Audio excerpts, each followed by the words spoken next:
5. ഇവൻ ആര് തന്നെ ആയാലും, എത്ര വലിയവനായാലും അവൾ വരും. ആ ദേവയാനി ഉറപ്പായും പ്രതികാരം വീട്ടാനായി വരിക തന്നെ ചെയ്യും. ആ കന്യക ആരെയും മയക്കുന്ന ചെറു പുഞ്ചിരിയോടെ മന്ത്രിച്ചു. എത്ര വിചിത്രമായ സ്വഭാവമാണിത്. അവിടെ വീടിനുള്ളിൽ മനുഷ്യരുടെ ജീവൻ എടുക്കാൻ തുനിഞ്ഞവൻ, വീടിന് പുറത്തോ എന്റെ ഈ പൂച്ചക്കുഞ്ഞിനോട് പോലും അറിയാതെ ചെയ്ത തെറ്റിന് മാപ്പ് ചോദിക്കാൻ മനസ്സുള്ള, സ്നേഹവും അലിവുമുള്ള പ്രകൃതം. ഇദ്ദേഹത്തെ പറ്റി കൂടുതൽ അറിയേണ്ടിയിരിക്കുന്നു.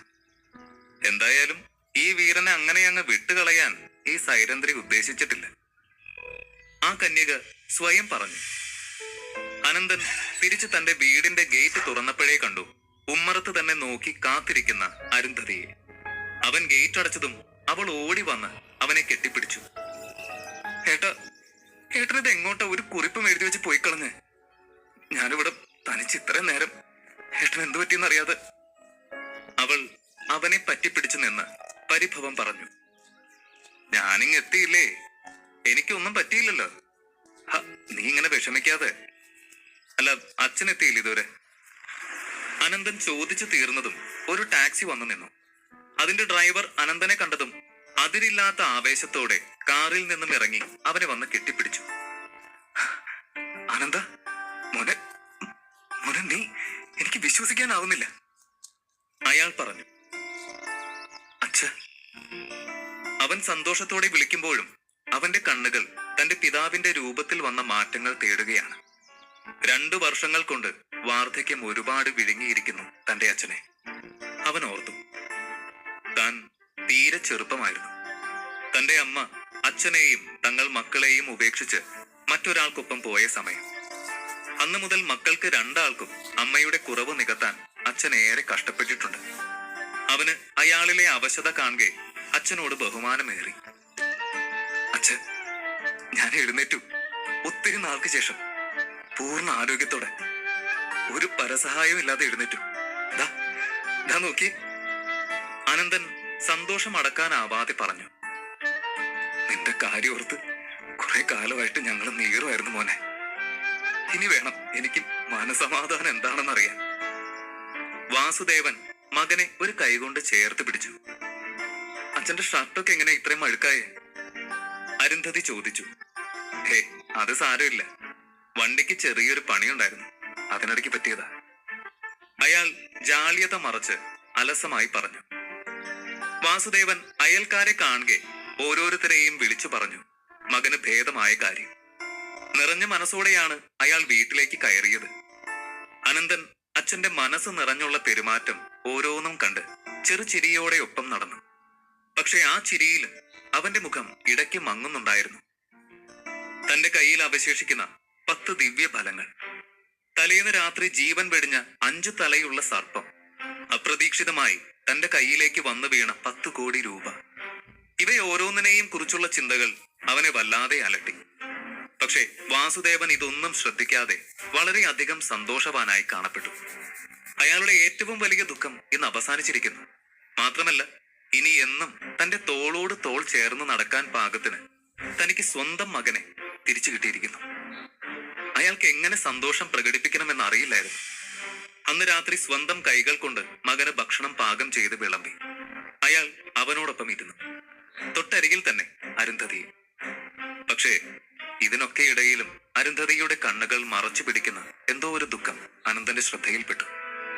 അത്താഴം കഴിക്കുന്നതിനിടെ അവൻ എന്തേ മുഖം വാടിയിരിക്കുന്നത് എന്നർത്ഥത്തിൽ പുരികമുയർത്തി അവളെ നോക്കിയെങ്കിലും അവൾ അതിന് തല വെട്ടിച്ച് ഒന്നുമില്ല എന്ന ഭാവത്തിൽ പുഞ്ചിരിക്കുകയാണ് ഉണ്ടായത്. അതിനാൽ തന്നെ അനന്തൻ പിറ്റേന്ന് അരുന്ധതി സ്കൂളിൽ പോകാൻ ഇറങ്ങിയപ്പോൾ അവൾക്കൊപ്പം നടക്കാൻ എന്ന വ്യാജേന കൂടെ ഇറങ്ങിയത് അവളുടെ മൂകതയ്ക്കുള്ള കാരണം തേടി തന്നെയാണ്. അവൾ സ്ഥിരം പോകുന്ന ബസ്സിൽ ഇരിക്കവേ അനന്തൻ അവളോട് സംസാരിച്ചു. ഏട്ടന് ഓർമ്മയുണ്ടോ അമ്മയുടെ ആ ഡയമണ്ട് ലോക്കറ്റ്? അമ്മയുടേതായിട്ട് നമുക്ക് ആകെ ഉണ്ടായിരുന്നത് അതല്ലേ. ഞാനത് പണയം വെച്ചു കേട്ടാ. ഒരിക്കലും ഞാൻ അങ്ങനെ ചെയ്യാൻ പാടില്ലായിരുന്നു. അവൾ ആ ബസ്സിൽ മറ്റാരെങ്കിലും ശ്രദ്ധിക്കുന്നതിന് മുൻപ് ഒഴുകി വന്ന കണ്ണുനീർ തുടച്ചു കളഞ്ഞു. അനന്തൻ അവന്റെ അമ്മയെക്കുറിച്ച് ഒരു വാക്ക് പോലും കേൾക്കുന്നത് തീർത്തും ഇഷ്ടമില്ലാത്ത കാര്യമാണ്. പക്ഷെ ഇത്തവണ അവൻ മുൻപുള്ളതുപോലെ പൊട്ടിത്തെറിച്ചില്ല. കഴിഞ്ഞ 2 വർഷങ്ങൾ കൊണ്ട് 2000 വർഷത്തെ ജീവിതാനുഭവം നേടിയാണ് നാഗലോകത്തു നിന്നും അവന്റെ ആത്മാവ് തിരികെ എത്തിയിരിക്കുന്നത്. അതിനാൽ തന്നെ അതിൻ്റെതായ ഒരു സംയമനം അവൻ കൈവരിച്ചിരുന്നു. അനന്തൻ കരച്ചിലടക്കാൻ ശ്രമിക്കുന്ന അനിയത്തിയെ ആശ്വസിപ്പിക്കാൻ ശ്രമിച്ചു. അവൾ തന്റെ ബാഗിലെ ചെറിയൊരു അറയിൽ നിന്നും പണയത്തിന്റെ റെസിപ്റ്റ് പേപ്പർ എടുത്ത് അവനെ കാണിച്ചു. അവൻ അത് വാങ്ങി കയ്യിൽ പിടിച്ചുകൊണ്ട് അവളെ നോക്കി. ഒരു ലോക്കറ്റല്ലേ, അതിലും വിലപിടിപ്പുള്ളത് നമുക്ക് വാങ്ങിക്കാം. അല്ലേലും നമ്മളെ വേണ്ടാത്ത അമ്മയുടെ ഒരു ലോക്കറ്റ്, അത് നമുക്കിനി എന്തിനാ? അത് വിട്ടേക്ക് മോളെ, അനന്തൻ പറഞ്ഞു. എന്നാലും അമ്മയുടേതെന്ന് പറഞ്ഞ് നമ്മുടെ കൈവശം ആകെ ഉണ്ടായിരുന്ന ഒരേ ഒരു ഓർമ്മയല്ല ലോക്കറ്റ്. ഏട്ടൻ അറിയോ, ഏട്ടൻ വയ്യാതെ കിടന്ന സമയം കുറച്ചുനാൾ കഴിഞ്ഞ് അച്ഛനൊരു ആക്സിഡന്റ് ഉണ്ടായി. എനിക്ക് എന്ത് ചെയ്യണമെന്നറിയാതെ കുറെ വിഷമിച്ചു. അച്ഛൻ്റെയും ഏട്ടൻ്റെ ചികിത്സയുടെ കാര്യങ്ങൾ നോക്കാൻ ഞാൻ മാത്രമല്ലേ ഉള്ളൂ. മരുന്ന് വാങ്ങാനും ചെലവിനും വേറൊരു വഴിയില്ലാത്ത അവസ്ഥയില്ല ഞാനത് പണയം വെച്ച്. അരുന്ധതി അത്രയും പറഞ്ഞപ്പോഴേക്കും കരഞ്ഞുപോയി. അനന്തന്റെ മനസ്സ് മുഴുവൻ ആ ലോക്കറ്റിനെ പറ്റിയോ അവന്റെ അമ്മയെ പറ്റിയോ ഉള്ള ചിന്തകളായിരുന്നില്ല. പകരം തന്റെയും അച്ഛന്റെയും കരുതലില്ലാതെ ഒറ്റപ്പെട്ടു പോയ അവസ്ഥയിൽ ആ 16-കാരി പെൺകുട്ടി എങ്ങനെയാകും പിടിച്ചു നിന്നിട്ടുണ്ടാവുക എന്നതായിരുന്നു അവന്റെ ചിന്ത. ഞാൻ കൂടിയില്ലേ, ഇനി എല്ലാം വഴിയെ ശരി. അനന്തൻ അവളുടെ തോളിൽ ചേർത്ത് പിടിച്ച് പറയുമ്പോഴേക്കും വ്യാസഗിരി പബ്ലിക് സ്കൂളിന്റെ മുന്നിൽ അവരുടെ ബസ് നിർത്തിക്കഴിഞ്ഞു. അവരിരുവരും അവിടെ ഇറങ്ങി. അനന്തന്റെ കയ്യിൽ നിന്നും തന്റെ ബാഗ് വാങ്ങിച്ച് അവനോട് യാത്ര പറഞ്ഞുകൊണ്ട് അവൾ സ്കൂൾ ഗേറ്റ് കടന്നുപോയി. വ്യാസഗിരി സ്കൂളിനെ പ്രതി ഒരുപാട് ഓർമ്മകളുണ്ട് അനന്തന്. സ്കൂൾ യൂണിഫോം അണിഞ്ഞ ചെറിയ കുട്ടികൾ ഗ്രൗണ്ടിൽ കളിക്കുന്നതും കാലത്തെ ധൃതി പിടിച്ചു വരുന്ന ടീച്ചർമാർ സ്റ്റാഫ് റൂമിലേക്ക് കയറുന്നതുമൊക്കെ അനന്തൻ കൗതുകത്തോടെ ഗേറ്റിനരികിൽ നിന്ന് വീക്ഷിച്ചു. ഓർമ്മകൾ ഒരുപാട് കാലം പിന്നിലേക്ക് സഞ്ചരിച്ചു. അനന്ത!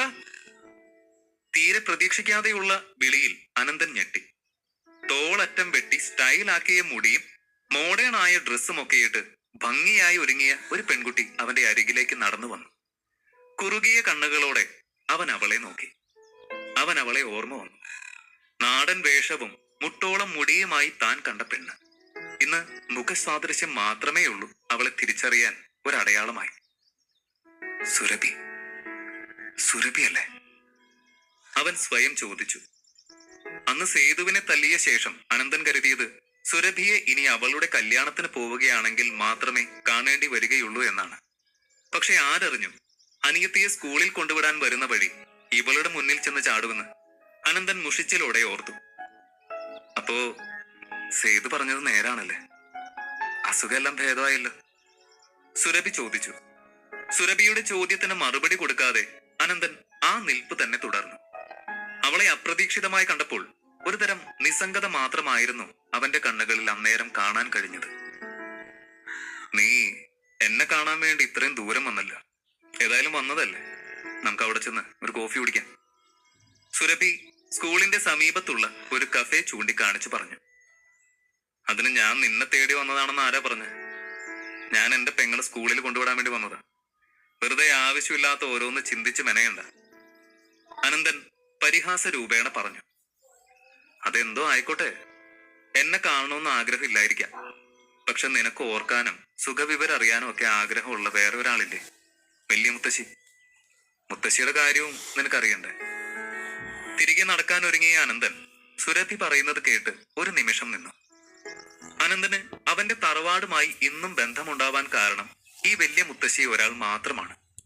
മുത്തശ്ശൻ അച്ഛനെയും തന്നെയും പുറത്താക്കിയ ശേഷവും തന്റെ കാര്യങ്ങൾ അന്വേഷിക്കുകയും രഹസ്യമായി ഇടയ്ക്ക് വന്ന് കാണുകയും ഒക്കെ ചെയ്തിട്ടുണ്ട് മുത്തശ്ശി. അനന്തന്റെ തറഞ്ഞുള്ള നിൽപ്പ് കണ്ട് സുരഭിയുടെ ചുണ്ടിൽ ഒരു വിജയ ചിരി മിന്നി മാഞ്ഞു. ഇതാണ് യഥാർത്ഥ അനന്തൻ. എത്രയൊക്കെ ഗമ കാണിച്ചാലും ഇതുപോലെ ചില നിമിഷങ്ങളില് നിന്റെ ഉള്ളിലെ പാവത്താൻ പുറത്തു ചാടും. സുരഭി അനന്തനെ വളരെ നന്നായി മനസ്സിലാക്കിയതുപോലെ തന്നെ സംസാരിച്ചു. സുരഭി പറയുന്നത് കേട്ട് അലസമായി ഒന്നും മന്ദഹസിച്ചതല്ലാതെ അവൻ അവൾക്ക് മറുപടി ഒന്നും നൽകിയില്ല. അവളുടെ ഒപ്പം അവൻ ആ കോഫി ഷോപ്പിലേക്ക് കയറി. അനന്തന് സുരഭി ഓഫർ ചെയ്ത ചായയോ കോഫിയോ കുടിക്കാൻ ഒട്ടും തന്നെ താല്പര്യം തോന്നിയില്ല. നാഗലോകത്തെ വിശിഷ്ടമായ സോമരസം സേവിച്ചു കഴിയുന്ന അനന്തൻ ഇവിടെ ഒരു പെണ്ണ് അഹങ്കാരത്തോടെ വെച്ച് നീട്ടുന്ന കോഫി കുടിക്കാനാണ്. അവന് സ്വയം പുച്ഛം തോന്നി. എനിക്ക് ഒരു ഗ്ലാസ് തണുത്ത വെള്ളം മാത്രം മതി. കഫേയിലെ പയ്യനോട് അനന്തൻ പറഞ്ഞു, നീ ടെൻഷൻ ആവണ്ട, ഇവിടെ അധികം ബില്ലൊന്നും ആവില്ല, ഇനി ആയാലും ഞാൻ കൊടുത്തോളാം. മെനു നോക്കിക്കൊണ്ട് അവൾ അനന്തനോട് പറഞ്ഞു, 2 ഫിൽറ്റർ കോഫി, പിന്നെ മോനെ ആ മ്യൂസിക് സൗണ്ട് ഒരു അല്പം കുറയ്ക്കോ. സുരഭി ഓർഡർ എടുക്കാൻ വന്ന പയ്യനോട് പറഞ്ഞു. ഓർഡർ എടുത്ത പയ്യൻ പോയതിനു ശേഷം അനന്തൻ ചോദിച്ചു, മുത്തശ്ശിയുടെ അസുഖമൊക്കെ എങ്ങനെയുണ്ട്? ആ ചോദ്യം കേട്ട സുരഭിയുടെ മുഖം മങ്ങി. അസുഖം കൂടുതലാ, ഓരോ ദിവസം കഴിയുന്തോറും ആരോഗ്യമൊക്കെ ക്ഷയിച്ചുകൊണ്ടിരിക്കുക. അക്കാര്യത്തിലാ എനിക്കിപ്പോ ഏറ്റവും കൂടുതൽ സങ്കടം. അനന്ത, ഞാനൊരു കാര്യം പറയട്ടെ, നീ എന്നെ എത്ര വെറുത്താലും ശരി, മുത്തശ്ശിയുടെ ആരോഗ്യം നിന്നെ പോലെ തന്നെ എനിക്കും പ്രധാനം. ഞാനും രാജീവുമായുള്ള വിവാഹത്തിന് ശേഷം എനിക്ക് ഉറപ്പുണ്ട് മുത്തശ്ശിക്ക് ഇപ്പോഴത്തെക്കാളും നല്ല ട്രീറ്റ്മെന്റ് എനിക്ക് നൽകാൻ പറ്റുമെന്ന്. അത്രയും പറഞ്ഞ് സുരഭി കുറച്ചു നേരം മൗനമായിരുന്നു. അനന്ത, നീ എന്നോട് ക്ഷമിക്കില്ലേ? അവൾ അവന്റെ കൈത്തണ്ടയിൽ മെല്ലെ തൊട്ടുകൊണ്ടാണ് ചോദിച്ചത്. അനന്തൻ ചെറുതായി ഒന്ന് അമ്പരന്ന് പോയി. ചെറുതിലേ മുതലേ സുരഭി ഇങ്ങനെയാണ്, ആരുടെ മുന്നിലും തല കുനിക്കാത്തവൾ, തന്റെ വാശി വിട്ടുകൊടുക്കാത്തവൾ. അങ്ങനെയുള്ള സുരഭി തന്നോട് ക്ഷമ പറയുകയോ? അവൻ അതിശയം തോന്നി. എന്തിന്? നീ എന്തിനാ എന്നോട് ക്ഷമ പറയുന്നത്? അനന്തൻ ചോദിച്ചു. അത് നീ കരുതുന്നത് പോലെയല്ല ഞാനും രാജീവുമായിട്ടുള്ള ബന്ധം ഉറപ്പിച്ച്. നിന്നെ ഞാൻ ഒത്തിരി വിഷമിപ്പിച്ചു എന്ന് എനിക്ക്. അവൾ വാക്കുകൾ കിട്ടാതെ പതറി. നിനക്ക് എന്തെങ്കിലും പറയാനുണ്ടെങ്കിൽ വളച്ചു ചുറ്റാതൊന്ന് വേഗം പറയും. സുരഭി പറഞ്ഞ് പകുതിയായതും അനന്തൻ ഇടയ്ക്ക് കയറി പറഞ്ഞു, അത് നമ്മുടെ ചെറുപ്പത്തില് കാരണവന്മാര് പലതും പറഞ്ഞിട്ടുണ്ടാവും. അതൊക്കെ മുതിർന്ന് പക്വത വരുമ്പോ ഒരു തമാശയായിട്ട് കാണുന്നതാ നല്ലത്. അല്ലാതെ വെറുതെ നിന്നെപ്പോലെ ഒരാളെ പ്രണയിച്ച് ജീവിതം പാഴായെന്ന് ഭാവിയിൽ തോന്നാതിരിക്കാൻ. അല്ല, നമുക്ക് രണ്ടാൾക്കും ഇത് തന്നെയാ നല്ലത്. അവൾ പറഞ്ഞു. ഋതികേ, നിന്റെ ഈ വാചകോടി കേട്ടിരിക്കേണ്ട കാര്യമൊന്നും എനിക്കില്ല. ഞാൻ മുത്തശ്ശിയെ ഓർത്തിട്ട് മാത്രമാ നീ വിളിച്ചപ്പോ കൂടെ വന്നത് പോലും. അല്ലാതെ നിന്റെ ഈ വിടുവായുത്തരം കേൾക്കാനേ എനിക്ക് സമയമില്ല. സുരഭി അവന്റെ പ്രതികരണം കേട്ട് ഒന്ന് നടുങ്ങി. തന്നോട് ഇതുവരെ കയർത്ത് സംസാരിക്കാത്തവൻ, തന്റെ എല്ലാ പിടിവാശികൾക്കും കൂടെ നിന്നിട്ടുള്ളവൻ, ആ അവനിൽ നിന്നും ഇങ്ങനെ ഒരു സ്വരം ആദ്യമായി കേൾക്കുകയാണ്. നിനക്ക് എന്താണ് എന്നോട് ഇത്ര വെറുപ്പ്? നിനക്ക് എന്റെ അവസ്ഥ അറിയില്ലേ? നമ്മുടെ തറവാട്ടിൽ എല്ലാവർക്കും എന്റെ മേൽ ഒത്തിരി പ്രതീക്ഷയുണ്ട്. എന്റെ പഠനത്തിലായാലും ഓരോ എക്സാം റിസൾട്ടിലായാൽ പോലും അവർക്കൊക്കെ മാണിക്യമംഗലം തറവാട്ടിൽ സുരഭി വർമ്മ 1ലും 2ാം സ്ഥാനം ആയി പോകരുതെന്ന് നിർബന്ധമുണ്ട്. അതുപോലെ തന്നെ വിവാഹത്തിന്റെ കാര്യത്തിൽ നിന്നെ എന്ന് തറവാട്ടിൽ നിറക്കി വിട്ടോ അന്ന് കഴിഞ്ഞു നിന്റെ സർവ്വ യോഗ്യതകളും. അതുകൊണ്ട് അവരെ എനിക്ക് ചേരുന്ന മറ്റൊരു ബന്ധം നോക്കി അതിന് നീ ഇങ്ങനെ പല്ല് ഞെരിച്ചിട്ട് കാര്യമൊന്നുമില്ല. അനന്തന്റെ സംയമനം ഒരു ലൈസൻസ് ആയി കണ്ട് സുരഭി അവളുടെ അഹങ്കാരത്തിന്റെ കൊടുമുടി കണ്ടു. അത്രയും പറഞ്ഞ് അവൾ ബാഗിൽ നിന്നും എന്തോ എടുത്ത് മേശമേൽ അവന്റെ മുന്നിലേക്ക് നീക്കി വെച്ചു. അത് കണ്ടതും അനന്തന്റെ സർവ്വ നിയന്ത്രണവും നഷ്ടപ്പെട്ടുകൊണ്ട് അവൻ ഇരുന്ന കസേര തട്ടിത്തെറിപ്പിച്ച് എഴുന്നേറ്റ് അവളുടെ കവിളിൽ ആഞ്ഞടിക്കാൻ ഒരുങ്ങി. അനന്തന്റെ നിയന്ത്രണം നഷ്ടപ്പെടാൻ പാകത്തിനുള്ള എന്തു വസ്തുവാണ് സുരഭി അവന്റെ നേർക്ക് നീട്ടിയിട്ടുണ്ടാവുക?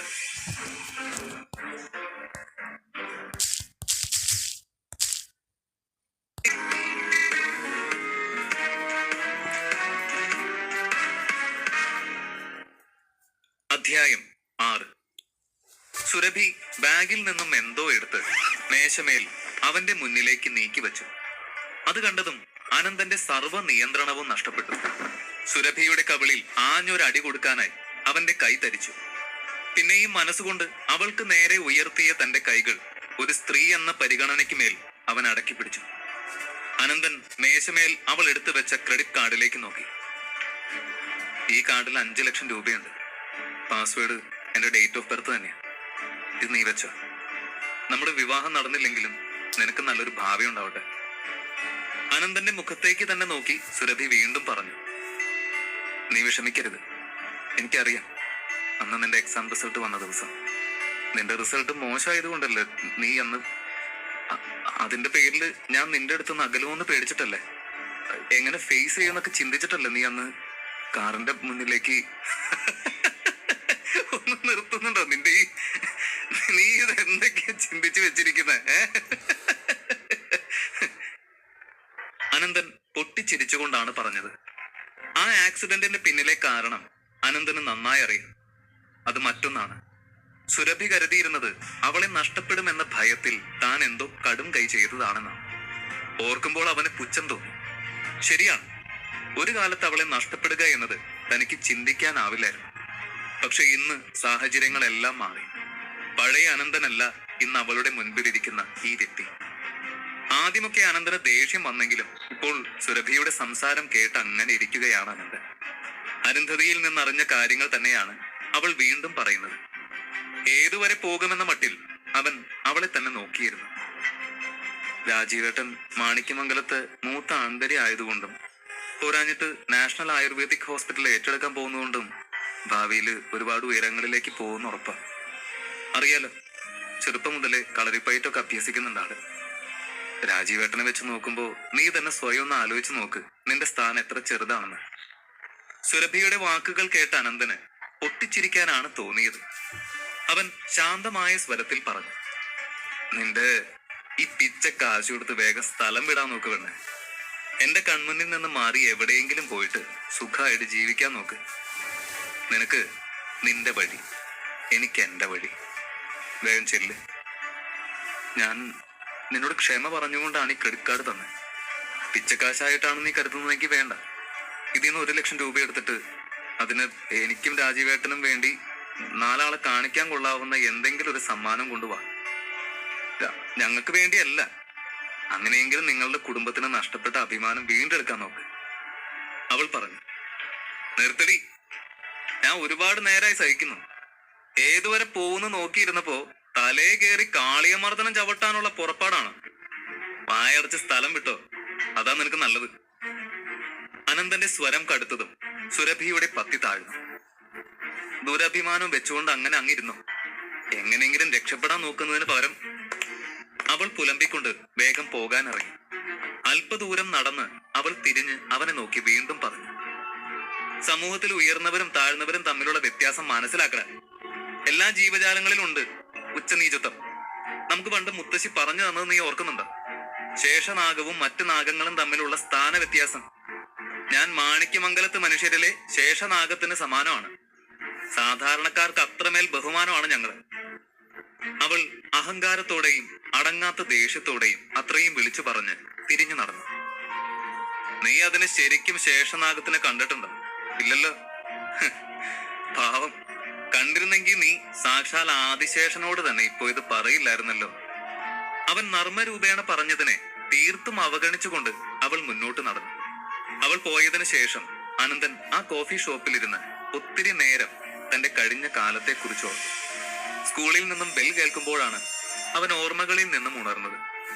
അനന്തൻ സുരഭി നൽകിയ ക്രെഡിറ്റ് കാർഡ് അവിടെ തന്നെ ഉപേക്ഷിച്ച് നടന്നു. അല്പദൂരം നടന്ന അനന്തൻ ഒരു നിമിഷം നിന്നു. പാന്റിന്റെ പോക്കറ്റിൽ നിന്നും രാവിലെ അരുന്ധതി നൽകിയ ലോക്കറ്റ് പണയം വെച്ചതിന്റെ റെസിപ്റ്റ് എടുത്ത് അതിലേക്ക് നോക്കി നിന്നു. അളകാപുരി ജുവലേഴ്സ്. ആ പേര് വായിച്ച അവന്റെ കണ്ണുകൾ റെസിപ്റ്റിലുള്ള തുകയിലേക്ക് പോയി. 6 ലക്ഷം. തന്റെ അമ്മയുടെ ലോക്കറ്റ് ഇത്രമേൽ വില വരുന്നതാണ്. അവൻ അതിശയം തോന്നി. ജ്വല്ലറി ഉടമ അത് ആർക്കെങ്കിലും വിറ്റിട്ടുണ്ടാവോ എന്നാലോചിച്ചുകൊണ്ട് അനന്തൻ ഒരു ഓട്ടോയ്ക്ക് കൈ കാണിച്ചു. ചേട്ടാ, അളകാപുരി ജുവലേഴ്സ്.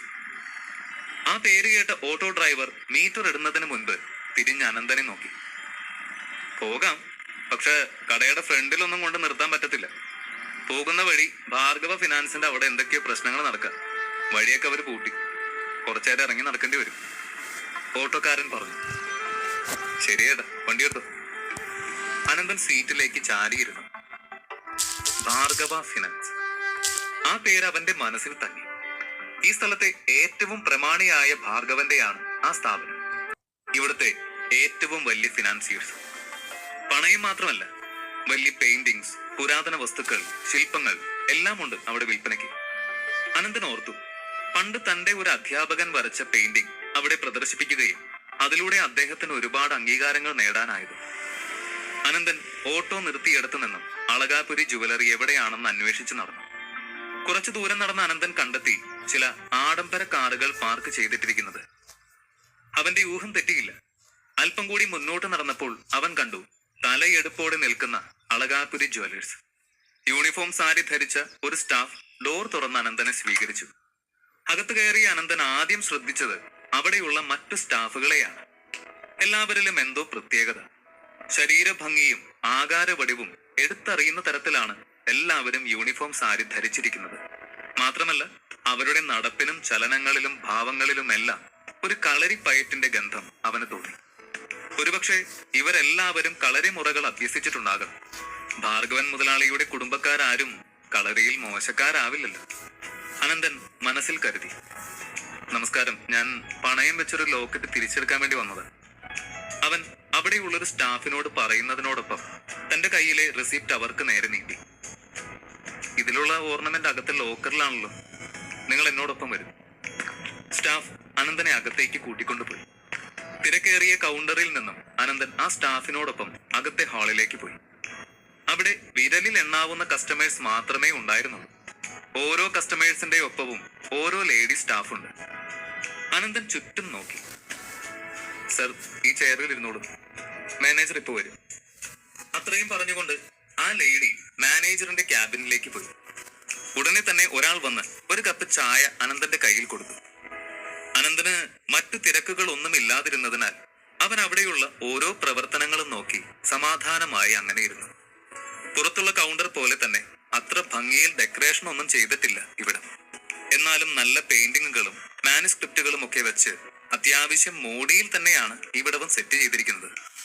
ഒരു ചുമരിലായി സാക്ഷാൽ ആദിശേഷന്റെ ഒരു വലിയ ചിത്രവും പിടിപ്പിച്ചിട്ടുണ്ട്. എന്തോ ഒരു ദൈവികത നിറഞ്ഞിരിക്കുന്നു ആ ചിത്രത്തിൽ. അനന്തന് അതിൽ നിന്നും കണ്ണെടുക്കാൻ തോന്നിയില്ല. ഇമ ചിമ്മാതെ അതിലേക്ക് തന്നെ നോക്കിയിരുന്നു അവൻ. നീ അവൻ തന്നെയല്ലേ, നാരായണ കൈമളിന്റെ കൈവെട്ടിയ അതേ അനന്തൻ? ഒരു സ്ത്രീ ശബ്ദം കേട്ട് അവൻ ഞെട്ടി തിരിഞ്ഞു നോക്കി. ഒരു പെൺകുട്ടി, കാഴ്ചയിൽ നല്ല അങ്കലാവണ്യവും നീളൻ കാലുകളും മിനുസമാർന്ന ചർമ്മവും എണ്ണമയം തീരെ ഇല്ലാത്ത മുടിയുമൊക്കെയായി ഒരു പെൺകുട്ടി. അവൾ അടുത്തു വന്നപ്പോൾ അനന്തന് തോന്നി രാവണന്റെ പിൻഗാമികൾ ലങ്കയിൽ ഉപയോഗിക്കുന്ന തരം പെർഫ്യൂമാണ് അവൾ ഇപ്പോൾ ഉപയോഗിക്കുന്നത് എന്ന്. എന്നറിയോ? അനന്തൻ ചോദിച്ചു. ഇല്ല, അറിയില്ല, പരിചയപ്പെടാലോ. എന്റെ പേര് പല്ലവി, പല്ലവി ഭാർഗവൻ. അവൾ അവന് നേർക്ക് കൈനീട്ടി. അനന്തൻ ഓർത്തു, സ്കൂളിൽ പഠിക്കുന്ന സമയം ഒരുപാട് തവണ കേട്ടിരിക്കുന്നു പല്ലവി ഭാർഗവൻ എന്ന പേര്. അന്നൊക്കെ അവളുടെ സൗന്ദര്യത്തിനെ പൗർണമി തിങ്കളിനോട് ഉപമിച്ച് പറയുന്നത് കേട്ടിരുന്നു. പക്ഷേ അനന്തന് അവൾ സുന്ദരിയാണ് എന്നതിനേക്കാൾ അപകടകാരിയാണ് എന്നാണ് തോന്നിയത്. അതിനാൽ തന്നെ അനന്തൻ മറുപടി ഒരു പുഞ്ചിരിയിൽ മാത്രമായി ഒതുക്കി. അനന്തന്റെ മുഖഭാവം വായിച്ചെടുത്ത പല്ലവി പറഞ്ഞു, പേടിക്കണ്ട, നിങ്ങൾ ചെയ്തതിനുള്ള കൂലി നിങ്ങൾക്ക് തന്നെ കിട്ടും. ഞാൻ തന്നെ അതിനുള്ള കൂലി നൽകും. പല്ലവിയുടെ സംസാരം കേട്ട അനന്തൻ ഒന്ന് പകച്ചു. ഇവൾ എന്തിനെ പറ്റിയാണ് പറയുന്നത്? അവൻ അവളെ തന്നെ മിഴിച്ചു നോക്കി. ഞാനിവിടെ പണയം വെച്ച ലോക്കറ്റ് തിരിച്ചെടുക്കാൻ വന്നത്. മാഡം ഇത് എന്തിനെ പറ്റി പറയുന്നത്? എന്തു കൂലി? അനന്തൻ ചോദിച്ചു. എന്റെ ഊഹം നിങ്ങൾ ഇവിടെ വന്നിരിക്കുന്നത് ആ പ്രതിഫലം വാങ്ങാനായി മാത്രമാണെന്ന്. എന്റെ ആങ്ങളെ യദുനന്ദൻ കഴിഞ്ഞ ദിവസം കള്ളിന്റെ പുറത്ത് വിളിച്ചു പറഞ്ഞൊരു കാര്യം, ആ നാരായണ കൈമളിനെ ഒരു പാഠം പഠിപ്പിക്കാൻ ധൈര്യം കാണിക്കുന്ന ഏതൊരാളായാലും 50 ലക്ഷം രൂപ അവൻ നൽകുമെന്ന്. ആള് കള്ളിന്റെ പുറത്ത് പറഞ്ഞതാണെങ്കിലും എന്റെ അച്ഛൻ അത് സീരിയസ് ആയിട്ട് എടുത്തു. ഞങ്ങളുടെ കുടുംബത്തിൽ ആരും വെറും വാക്ക് പറയാറില്ല. അതുകൊണ്ട് തന്നെ നാട്ടുകാര് കേൾക്കെ എന്റെ ആങ്ങളെ വിളിച്ചു പറഞ്ഞത് പ്രകാരം ആ 50 ലക്ഷം രൂപയ്ക്ക് അവകാശം നിങ്ങളാ. അതാണ് ഞാൻ പറഞ്ഞതിന്റെ അർത്ഥം, പല്ലവി പറഞ്ഞു. പല്ലവിയുടെ ധാരണ അനന്തൻ ആ പ്രതിഫലം മോഹിച്ചാണ് കൈമളിന്റെ കൈ വെട്ടിയത് എന്നായിരുന്നു. എന്നിരുന്നാലും അവൾക്ക് പിന്നെയും സംശയങ്ങളുണ്ട്. നല്ലൊരു കളരി അഭ്യാസിക്ക് മാത്രമേ ആ ദൗത്യം ചെയ്യാനാകൂ. പക്ഷെ അങ്ങനെ ഒരു യോഗ്യനായ ഒരുവൻ കാശിന് വേണ്ടി ഇത്രയും തരം താഴാൻ തയ്യാറാകുമോ? അതായിരുന്നു പല്ലവിയുടെ ചിന്ത. പല്ലവിയുടെ സംസാരത്തിൽ നിന്ന് കാര്യം മനസ്സിലായ അനന്തൻ അവളോട് കാര്യം വിശദീകരിക്കാൻ ശ്രമിച്ചു. ഏയ്, ഇയാളെന്നെ തെറ്റിദ്ധരിച്ചിരിക്കുക. ഞാൻ അയാളുടെ കൈവെട്ടിയത്. പക്ഷെ പല്ലവി അനന്തനെ പറഞ്ഞ് മുഴുവിപ്പിക്കാൻ സമ്മതിക്കാതെ തടഞ്ഞു. നിങ്ങൾ ചെയ്തത് എന്തു തന്നെയായാലും അതൊരു നല്ല കാര്യം. ഇതിൽ തെറ്റിദ്ധരിക്കാൻ മാത്രമൊന്നുമില്ല. അയാൾ ഒരു പാഠം പഠിപ്പിക്കേണ്ടത് അത്യാവശ്യമായിരുന്നു. ചെയ്തത് തെറ്റായി പോയെന്നുള്ള ചിന്തയൊന്നും വേണ്ട. മാത്രമല്ല, കിട്ടുന്നത് ചെറിയൊരു തുകയല്ല. അത്രയും പറഞ്ഞ ശേഷം പല്ലവി മാനേജറിനോട് വേണ്ട കടലാസുകൾ കൊണ്ടുവരാൻ പറഞ്ഞു. പല്ലവിയുടെ മാനേജർ നാഗേന്ദ്രൻ അവിടേക്ക് വന്നു. മധ്യവയസ്കനായ അയാളുടെ കണ്ണുകളിൽ തിളച്ചു നിന്ന ക്രൂരഭാവം ശ്രദ്ധിച്ച അനന്തൻ അയാൾ ഒരു സാധാരണക്കാരനല്ല എന്നുറപ്പിച്ചു. നാഗേന്ദ്രൻ എന്തോ പറയാൻ തുടങ്ങിയതും പല്ലവി അയാളെ തടഞ്ഞുകൊണ്ട് അനന്തനോട് പറഞ്ഞു, നോക്ക്, ഈ പേപ്പേഴ്സിൽ നിങ്ങളുടെ പേരും അക്കൗണ്ട് നമ്പറും ഡീറ്റെയിൽസും ഒക്കെ എഴുതണം. ഇത് കമ്പനിയിൽ നിന്ന് ലീഗലായി തന്നെ നിങ്ങളുടെ പേരിലേക്ക് ട്രാൻസ്ഫർ ചെയ്യുന്ന കാശാ. അതിനുവേണ്ടിയാണ് ഈ ഫോർമാലിറ്റീസ് ഒക്കെ, പല്ലവി പറഞ്ഞു. അനന്തൻ ഒരു പതിഞ്ഞ പുഞ്ചിരിയോട് ചിന്തിച്ചു, ഇവിടെയുള്ള എല്ലാ പണക്കാരും സ്വയം രാജാവ് എന്ന ഭാവത്തിലാണോ ജീവിക്കുന്നത്? എല്ലാവരും ഒരുപോലെയാണല്ലോ പെരുമാറ്റം. അല്ലെങ്കിലും ഇത് വല്ലാത്ത നിമിത്തം തന്നെയാണ്. ഇന്നലെ വിധി തന്നെ കൈമളിന്റെ വീട്ടിലേക്ക് എത്തിച്ചു. അവിടെ വെച്ച് ആരോ കൈമളിന്റെ തലയ്ക്ക് വില പറഞ്ഞിരിക്കുന്നതായി കേട്ടതാണ്. ഇന്നിതാ ആ വില പറഞ്ഞിരിക്കുന്ന ആൾക്കാരുടെ മുന്നിൽ തന്നെ കൃത്യമായും വന്നു ചാടി. അനന്തൻ കരുതി, നോക്ക് മിസ് പല്ലവി, ഞാൻ നിങ്ങളുടെ ഓഫർ കേട്ടിട്ടൊന്നും ചെയ്തതല്ല. മാത്രമല്ല, നിങ്ങൾ അയാളുടെ തലയ്ക്ക് വിലയിട്ടിരിക്കുന്ന കാര്യം പോലും ഞാൻ ഈ നിമിഷമാണ് അറിയുന്നത്. ഞാൻ കഴിഞ്ഞ ദിവസം യാദൃശ്ചികമായി അയാളുടെ വീട്ടിൽ പോയതാ. അവിടെ വെച്ചുണ്ടായ സംഭവങ്ങളെ തുടർന്ന് ചെയ്യേണ്ടി വന്ന കാര്യങ്ങളാണതൊക്കെ. അയാൾ ചെയ്തതിനുള്ള ശിക്ഷയാണ് അയാൾക്ക് കിട്ടിയത്. അല്ലാതെ നിങ്ങൾ ഈ പറയുന്നതുമായിട്ട് അതിന് യാതൊരു ബന്ധവുമില്ല, അനന്തൻ പറഞ്ഞു. അത് പറയുന്നതിനൊപ്പം അനന്തൻ തന്റെ പണയത്തിന്റെ റെസിപ്റ്റ് എടുത്ത് അവൾക്ക് നൽകിക്കൊണ്ട് പറഞ്ഞു, ദേ, ഇതിനു വേണ്ടിയാ ഞാൻ വന്നു, ഈ ലോക്കറ്റ് തിരിച്ചെടുക്കാൻ. അത് കിട്ടിക്കഴിഞ്ഞാൽ എനിക്ക് എന്റെ വീട്ടിലേക്ക് തിരിച്ചു പോവായിരുന്നു, അനന്തൻ അക്ഷമനായി പറഞ്ഞു. പല്ലവി അത് കേട്ടൊന്നും ഞെട്ടി. ആർത്തി പൂണ്ട് ഒരാളുടെ കൈ വെട്ടിയതിനു ശേഷം അതിന്റെ പ്രതിഫലം പറ്റാൻ വന്ന ഒരു ഗുണ്ടയുടെ വേഷമായിരുന്നു അനന്തനെ കുറിച്ച് തന്റെ മനസ്സിൽ. അത് വെറും തെറ്റായ ധാരണയാണ് എന്ന് അവൾക്ക് മനസ്സിലായി. അനന്തൻ തന്റെ പണയം തിരികെ എടുക്കാൻ മാത്രമാണോ ഇതുവരെ വന്നത്? അതും വെറും ഒരു ലോക്കറ്റ്. അവൾക്ക് നല്ല ജാള്യത തോന്നി. അവൾ ആ റെസിപ്റ്റ് കയ്യിലേക്ക് വാങ്ങി. ഇതിൽ പറയുന്ന പ്രകാരം 6 ലക്ഷം രൂപയും 2 ലക്ഷം പലിശ ആയിട്ടുണ്ടല്ലോ. അത്രയും കാശ് തന്റെ കയ്യില് ഇപ്പൊ ഉണ്ടല്ലോ അല്ലേ? അവൾ സംശയത്തോടെ അനന്തനോട് ചോദിച്ചു. പക്ഷെ അവളുടെ ചോദ്യത്തിനുള്ള മറുപടിക്ക് പകരം അനന്തൻ അവിടെ ഉണ്ടായിരുന്ന ആദിശേഷന്റെ ചിത്രത്തിലേക്ക് തുറച്ചു നോക്കുകയാണുണ്ടായത്. ഒരു നിമിഷം അവന്റെ കണ്ണിൽ നിന്നും തീ പാറുന്നതായി പല്ലവിക്ക് തോന്നി. അടുത്ത നിമിഷം എന്താണ് അവിടെ സംഭവിക്കാൻ പോകുന്നതെന്ന് അവൾക്കൊരു ധാരണയുമില്ലായിരുന്നു.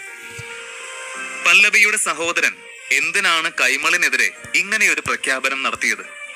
അനന്തന് ആ ലോക്കറ്റ് തിരികെ ലഭിക്കുമോ? മാനേജർ നാഗേന്ദ്രനിലും പല്ലവിയിലും എന്തെങ്കിലും നിഗൂഢത മറഞ്ഞിരിക്കുന്നുണ്ടോ?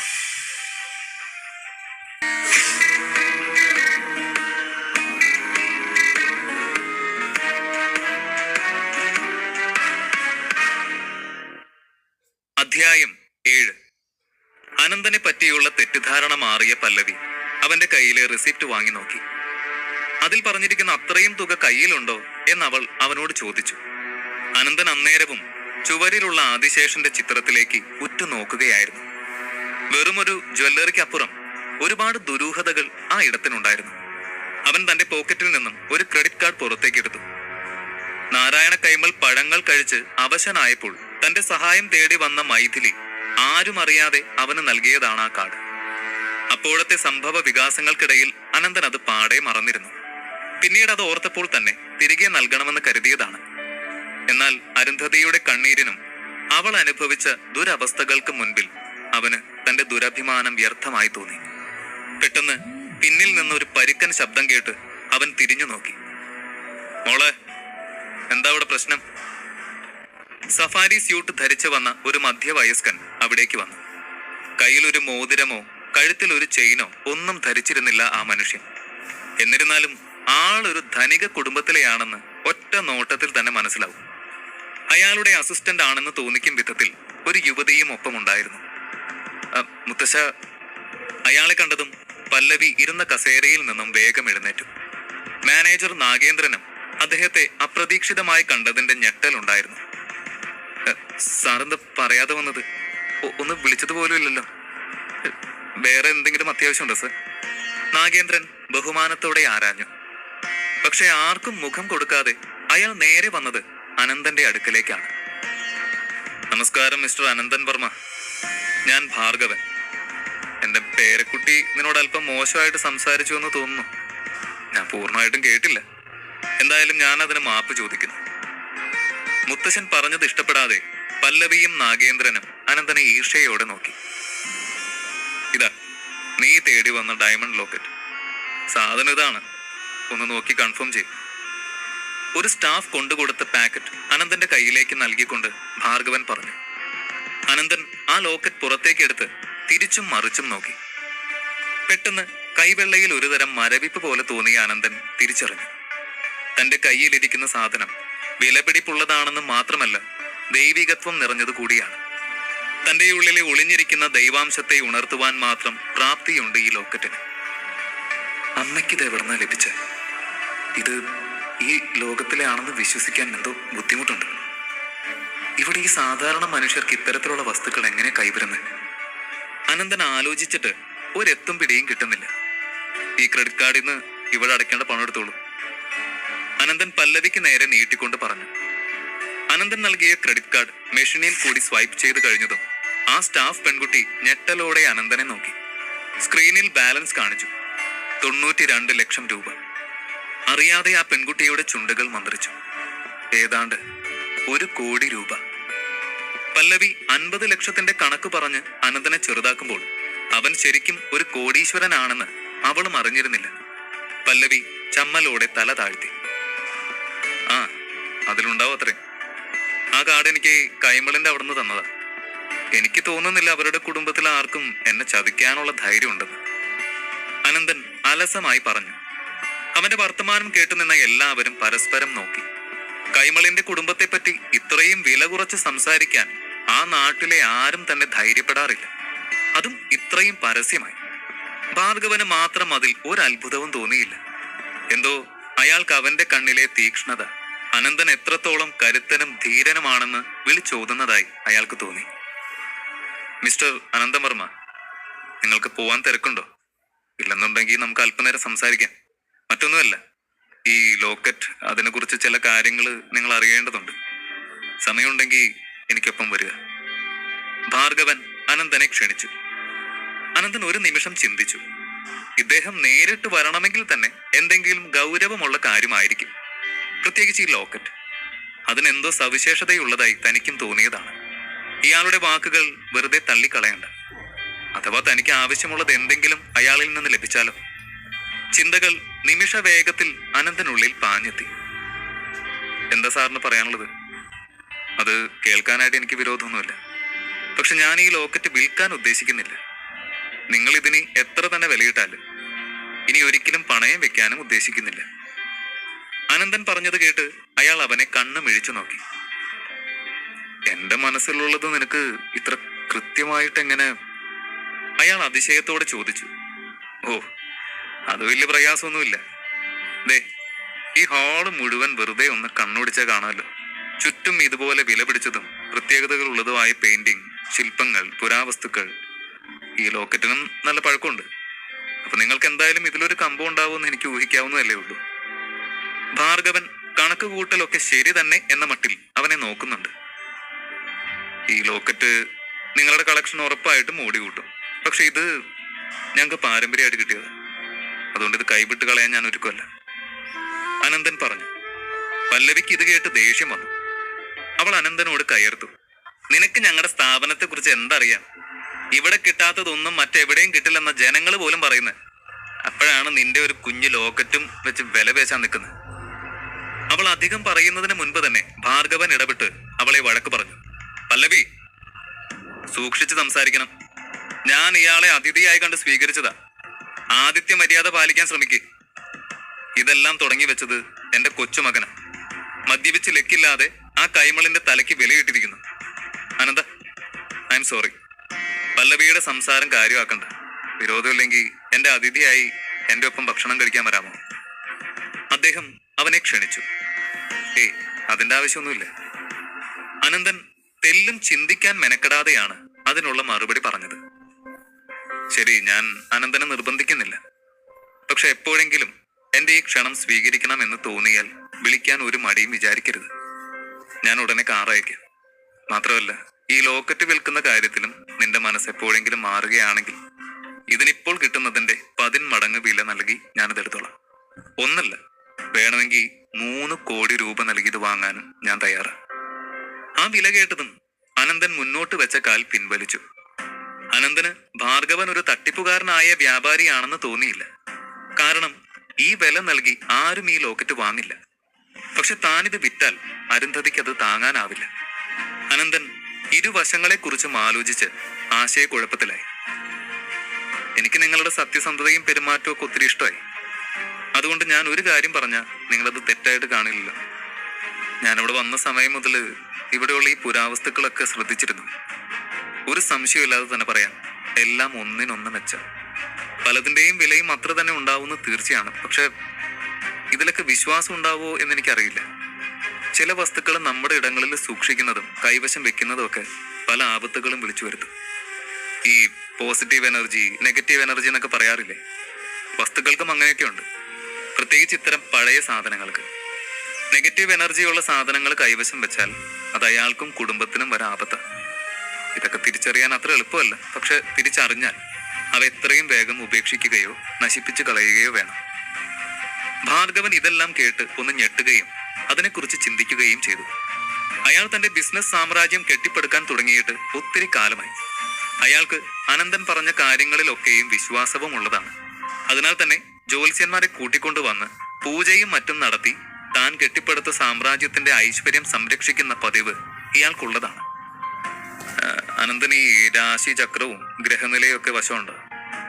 ഈ സ്ഥാപനത്തിൽ താൻ പറഞ്ഞതുപോലെയുള്ള ദുശകനങ്ങൾ എന്തെങ്കിലും ഉണ്ടെന്ന് തോന്നിയെങ്കിൽ തീർച്ചയായും എനിക്കത് അറിയണം.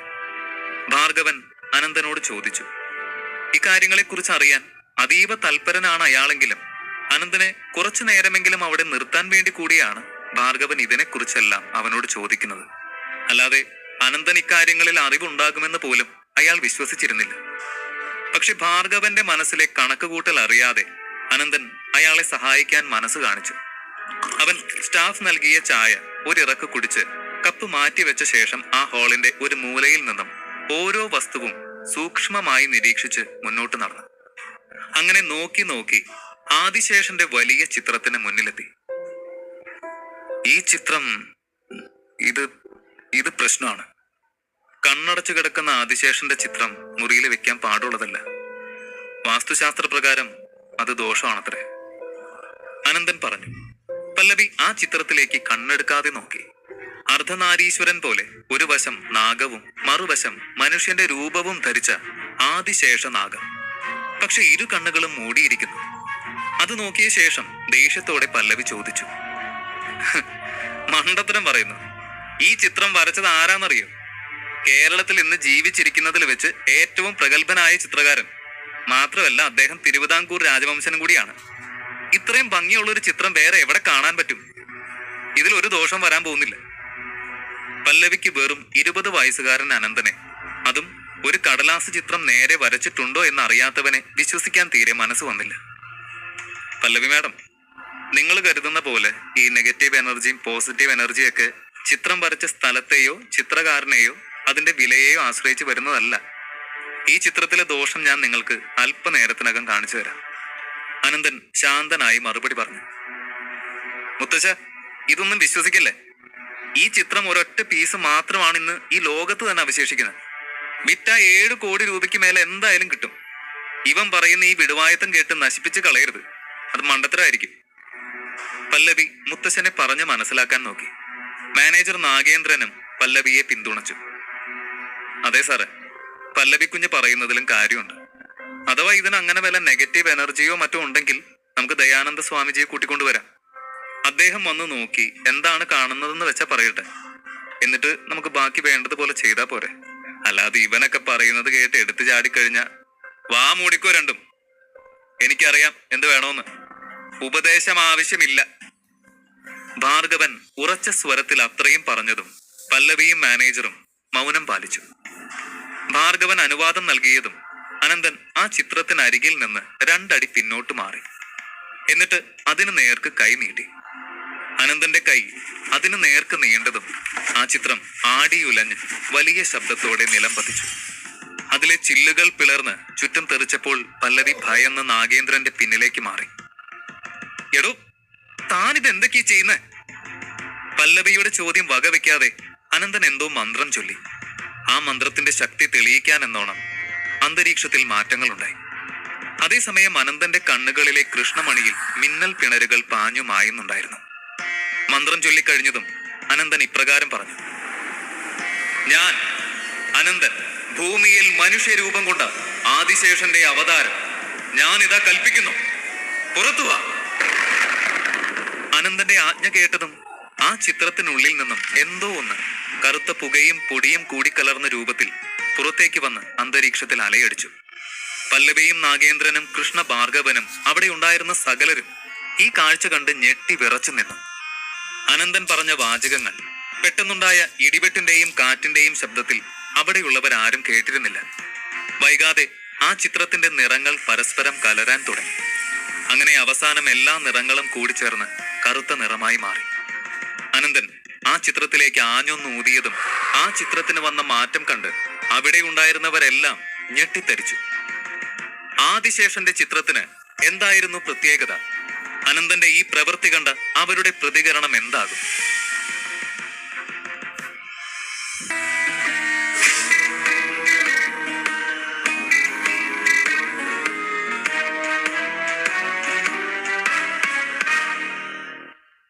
അധ്യായം 8. അനന്തൻ ശക്തിയായി ഊതിയപ്പോൾ ആദിശേഷന്റെ ആ ചിത്രത്തിൽ നിന്നും ബാക്കി നിന്ന കറുപ്പ് നിറവും പൊടിയായി പറന്ന് മേലേക്ക് മറഞ്ഞു. ഒടുവിൽ വെളുത്ത ഒരു ക്യാൻവാസ് മാത്രമായി ആ ചിത്രം അവശേഷിച്ചു. അന്തരീക്ഷം മെല്ലെ ശാന്തമായി മാറി. ആദിശേഷന്റെ ചിത്രം ഒരു പൊടിപടലമായി അന്തരീക്ഷത്തിൽ ലയിച്ചത് കണ്ട് എല്ലാവരും സ്തബ്ധരായി നിന്നു. ഉണങ്ങിയ കരിയില പോലെ ഏവരും വിറയ്ക്കുകയാണ്. ആകപ്പാടെ ഒരു ഭീതി നിറഞ്ഞ അന്തരീക്ഷം. ഈ കാഴ്ച അവർ സ്വന്തം നേത്രങ്ങൾ കൊണ്ട് കണ്ടതായിട്ട് പോലും ഇതെല്ലാം വിശ്വസിക്കണോ വേണ്ടയോ എന്ന അവസ്ഥയിലായി. പെട്ടെന്ന് പല്ലവി ആ ഷോക്കിൽ നിന്ന് ഉണർന്ന് നിലവിളിച്ചു: ഇതൊക്കെ എന്താ? ഈ ചിത്രത്തിന് എന്താ പറ്റിയേ? ഇതൊക്കെ എന്ത് ദുർമന്ത്രവാദമാ? അവൾ ഭയത്തോടെ പുലമ്പി. നാഗേന്ദ്രൻ അയാളുടെ ഈ പ്രായത്തിനിടെ പല ചുഴലിക്കാറ്റുകളും പ്രകൃതിക്ഷോഭങ്ങളും ഒക്കെ കണ്ടതാണ്. പക്ഷേ ഇപ്പോൾ ഇവിടെ കണ്ട കാര്യം അയാൾ ഇതുവരെയുള്ള ജീവിതത്തിൽ എന്ന് മാത്രമല്ല, ഇന്നോളമുള്ള സ്വപ്നത്തിൽ പോലും കണ്ടിട്ടുണ്ടായിരുന്നില്ല. അയാൾക്ക് ഒരു കാര്യം ഉറപ്പായി: താൻ ഇപ്പോൾ കണ്ട കാര്യങ്ങൾ ഒന്നും തന്നെ ഒരു സാധാരണ മനുഷ്യന് ചെയ്യാൻ കഴിയുന്നതല്ല. ഭാർഗവനും അനന്തനെ തന്നെ തുറിച്ചു നോക്കി. അയാൾ കണ്ട കാഴ്ച സത്യമോ മിഥ്യയോ എന്നറിയാതെ ഉടറുകയാണ് അയാൾ. ഇപ്പോൾ നടന്ന കാര്യം ഒരു മഹാമാന്ത്രികന് ചെയ്യണമെങ്കിൽ പോലും ദിവസങ്ങളോളം തുടരുന്ന പൂജയും മന്ത്രവും ഒക്കെ വേണം. ഇവിടെ ഈ പയ്യൻ അവന്റെ കൈ വെറുതെ ഒന്ന് നീട്ടുക മാത്രമാണ് ചെയ്തത്. ഒന്ന് സ്പർശിക്കുക പോലും ചെയ്യാതെ തന്നെ അതിൽ കുടികൊണ്ടിരുന്ന ദുഷ്ടശക്തിയെ ഉന്മൂലനം ചെയ്തിരിക്കുന്നു. ഭാർഗവൻ അനന്തന്റെ അരികിലേക്ക് വന്ന് അവന്റെ ഇരു കൈകളും പിടിച്ച് നന്ദി പറഞ്ഞു. മോനെ, നീ ഇല്ലായിരുന്നുവെങ്കിൽ ഞങ്ങൾ ഈ ആപത്ത് ഒരിക്കലും തിരിച്ചറിയുക പോലുമില്ല. അതിൽ നിന്ന് രക്ഷപ്പെടുകയില്ലായിരുന്നു. നിന്നെ ഞാൻ ഒരിക്കലും മറക്കില്ല. അയാൾ നന്ദിയോടെ അവനോട് പറഞ്ഞു. ഇതൊക്കെ ഒരു നിയോഗമല്ലേ? സത്യത്തിൽ നിങ്ങളുടെ ഈ പെയിന്റിങ്ങിൽ ആരോ വലിയ ആഭിചാരം ചെയ്തു വെച്ചിട്ടുണ്ടായിരുന്നു. അടഞ്ഞ കണ്ണുകളുള്ള ഇതിലെ ആദിശേഷന് നേരെ ദൃഷ്ടി പതിച്ച് എപ്പോഴും ഇരിക്കുന്ന നിങ്ങളുടെ കാഴ്ച പോലും കുറച്ച് ദിവസം കൂടി കഴിഞ്ഞിരുന്നെങ്കിൽ നഷ്ടപ്പെട്ടേനെ. ചിത്രത്തിന് നേരെയുള്ള ഭാർഗവന്റെ ക്യാബിൻ നോക്കി അനന്തൻ പറഞ്ഞു. ഇത് കേട്ടതും ഭാർഗവൻ കോപം കൊണ്ട് ജ്വലിച്ചു. ഇപ്പോഴാ എനിക്ക് മനസ്സിലായത് എങ്ങനെ എന്റെ കണ്ണിന്റെ കാഴ്ച കഴിഞ്ഞ കുറച്ച് വർഷങ്ങളായി കുറഞ്ഞു വരുന്നതിന്റെ കാരണം. 2 തവണ വിശദമായ ടെസ്റ്റുകൾ ചെയ്തിട്ടും കൃത്യമായി ഒരു കാരണം കണ്ടുപിടിക്കാനില്ലായിരുന്നു. ദേവി, നീ തുണച്ചു. ഈ ചിത്രം എനിക്ക് നൽകിയത് മിസ്റ്റർ ദത്തനാണ്. തിരുവിതാംകൂർ രാജവംശത്തിലെ പേരുകേട്ട ചിത്രകാരൻ ബ്രഹ്മദത്തൻ. അത്രയും പറഞ്ഞുകൊണ്ട് ഭാർഗവൻ അല്പം നേരം ചിന്തിച്ചു. അനന്തൻ അയാൾ പറഞ്ഞ പേരിൽ അധികം ശ്രദ്ധ കൊടുത്തില്ല.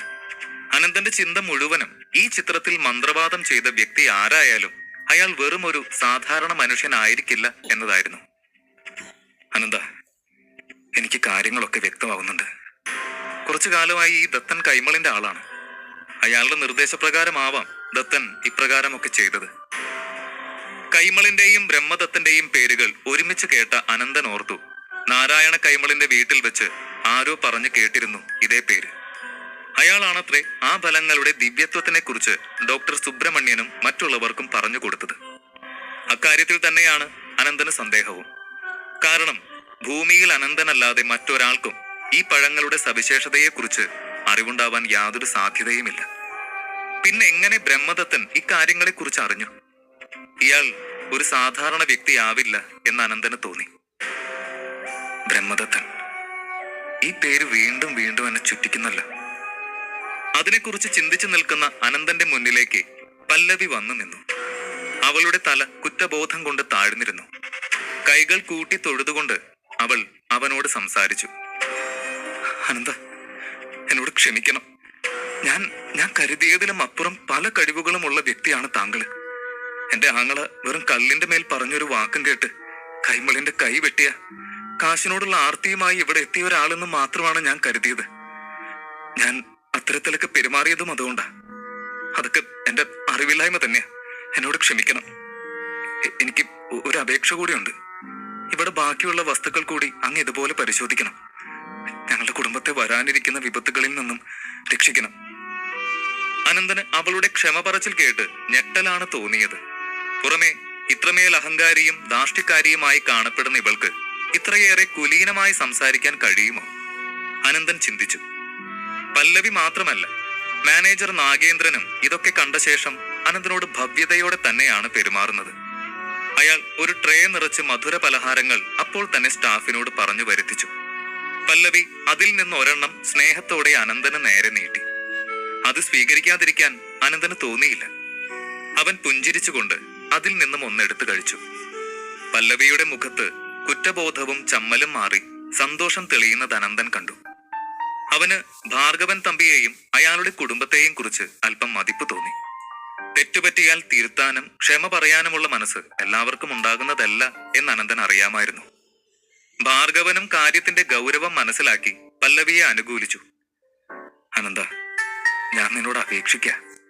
എന്റെ കുട്ടി പറഞ്ഞതുപോലെ ഈ മുറിയിലെ മറ്റു വസ്തുക്കൾ കൂടി ഒന്ന് കണ്ണോടിച്ച് നോക്കണം. ഇനിയും എന്തെങ്കിലും ദുഷ്ടശക്തികൾ ഇവിടെ കുടിയിരിക്കുന്നുണ്ടെങ്കിൽ അത് മനസ്സിലാക്കാനുള്ള കഴിവ് ഞങ്ങളിൽ ആർക്കും ഇല്ല. ദയവ് തോന്നി ഞങ്ങളെ സഹായിക്കണം. സർ, ക്ഷമിക്കണം. ഇവിടെയുള്ള പലതിലും ഈ പറഞ്ഞ നെഗറ്റീവ് എനർജിയുടെ ഒരു അംശം ഉണ്ടായിരിക്കാം. അത് കണ്ടെത്താൻ എനിക്ക് കഴിയില്ല. ഈ ചിത്രത്തിൽ ഒരുപാട് ദോഷമുണ്ടെന്ന് ഒറ്റ നോട്ടത്തിൽ എനിക്ക് തോന്നിയതാ. ഇത് ഇവിടെ തുടരെ വെച്ചിരുന്നുവെങ്കിൽ ഉറപ്പായും തങ്ങളുടെ കാഴ്ച പോലും നഷ്ടപ്പെട്ടേനെ. അതുകൊണ്ട് മാത്രമാണ് നിങ്ങളൊക്കെ പരിഹസിച്ചിട്ട് പോലും ഞാൻ ഈ സഹായം ചെയ്യാമെന്ന് കരുതിയത്. ഒരുപാട് നന്ദിയുണ്ട് മോനെ, ഭാർഗവൻ അനന്തനോട് പറഞ്ഞു. അനന്തൻ അതിനൊന്ന് പുഞ്ചിരിക്കുക മാത്രം ചെയ്തുകൊണ്ട് അവിടെ നിന്ന് സ്റ്റാഫുകളെ നോക്കി പറഞ്ഞു. എനിക്ക് കുറച്ച് സാധനങ്ങൾ വേണമായിരുന്നു.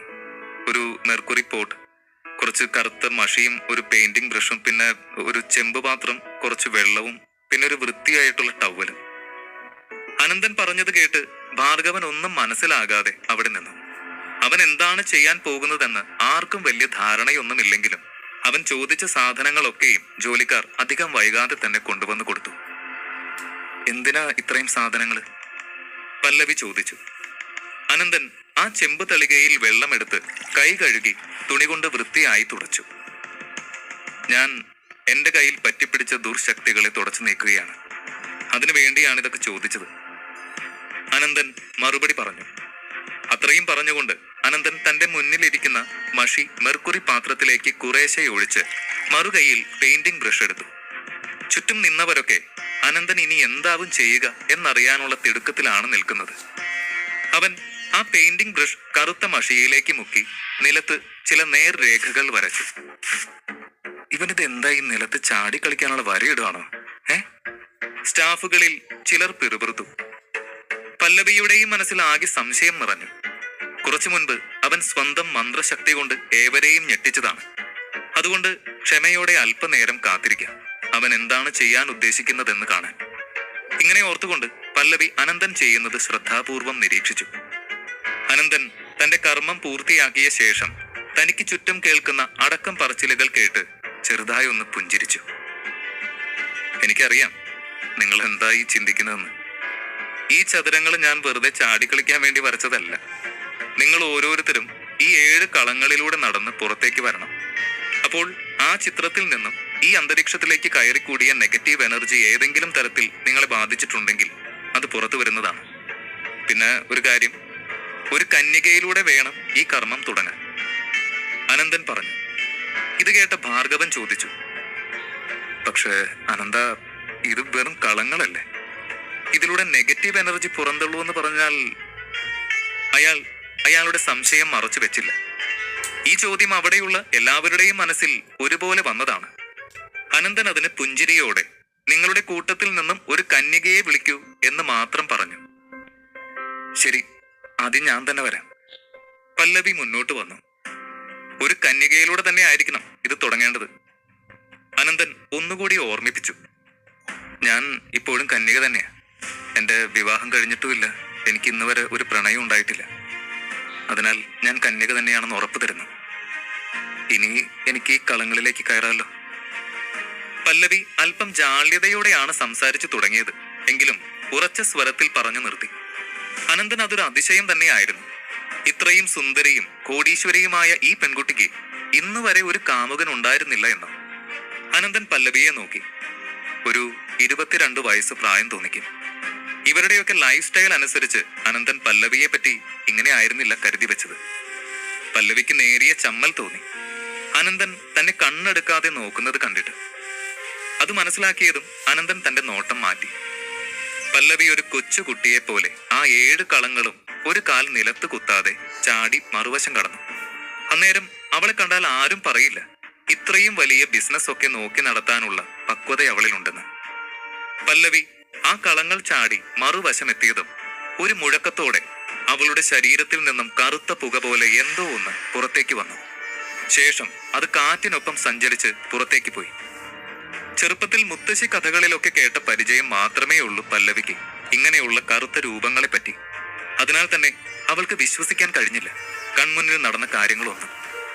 അനന്തൻ അവിടെ ഉണ്ടായിരുന്ന ഓരോരുത്തരുടെയും ശരീരത്തിൽ നിന്നും ഇതേ പ്രകാരം കയറിക്കൂടിയ ദുഷ്ടശക്തികളെ പുറത്തേക്ക് കൊണ്ടുവന്നു. സ്വന്തം കണ്ടുകൊണ്ട് കണ്ടതിനാൽ മാത്രം ഇതെല്ലാം വിശ്വസിക്കാൻ നിർബന്ധിതരായിരിക്കുകയാണ് അവിടെയുള്ള ഓരോരുത്തരും.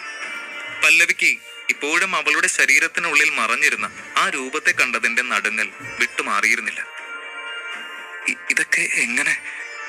അവൾ സംശയമടക്കാനാവാതെ പിന്നെയും ചോദിച്ചു.